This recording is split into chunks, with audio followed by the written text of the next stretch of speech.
to develop the R&D plan, I mean, essentially what we did is we just laid out, on a whiteboard, what are all the big major risk categories for this project, right? And, you obviously have technical, intellectual property, manufacturability, regulatory. And from that, we basically just developed a very high level. I'd call it more of a strategy. In the beginning, we developed a pretty specific line item project plan. That worked out great, didn't it? Mostly because of my background is, project management. But then real quickly, you start to realize that, in this early stage startup environment, things change so quickly that you end up spending more time updating the project plan than you actually do checking items off the plan.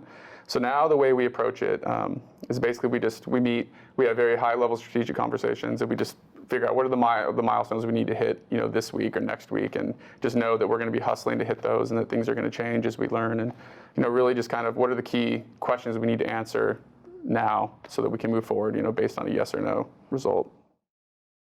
The key is just to stay nimble and stay focused, and the way we structured our R&D kind of environment is really we figured, okay, what are the important factors that are related to this product that we need to develop here. And we set up our infrastructure so that we could iterate really quickly.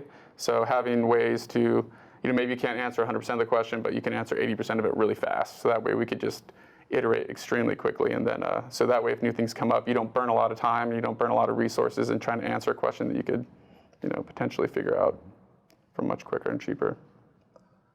We make sure that we're all on the same page as far as the big tasks. And then we allow people to execute on the big task with specific tasks that are designed for those individuals, making sure that all of those tasks kind of add up to our big task. So we're a lot more flexible in the minutia in the day-to-day, but still we touch base with the big tasks that we need to accomplish.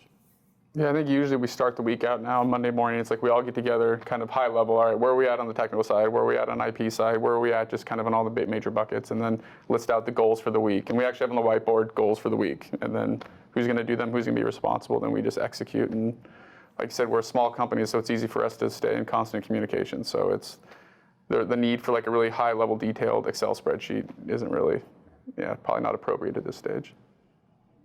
So yeah, in terms of like how do you plan for estimates and budgeting, kind of the resources and the time it's going to take to complete a task, we have kind of a way to approach this. And basically we lay out what do we think, in a perfect world, how long it would take, how much it would cost, and we just multiply that by pi. That's 3.14. That's kind of a pretty good strategy, I think, that works out for us.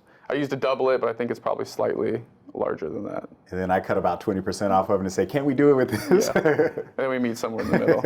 And then sometimes we're surprised, they're pleasantly surprised, and we get it done much quicker. But oftentimes the case, things take longer than you think because you run into unexpected issues, and you end up having to solve those too.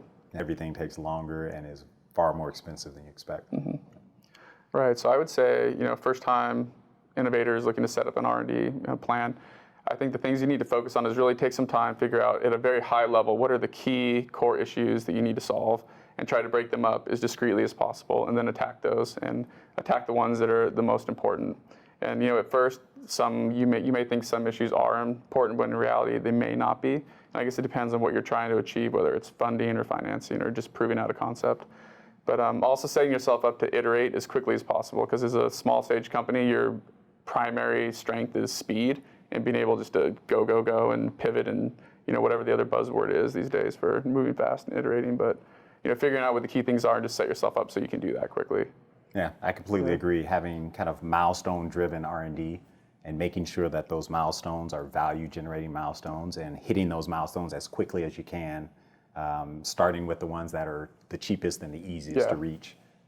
And that'll continue to kind of drives the momentum for the company, but also drives the value, allows you to raise money, allows you to engage with strategic companies, continuing to make progress.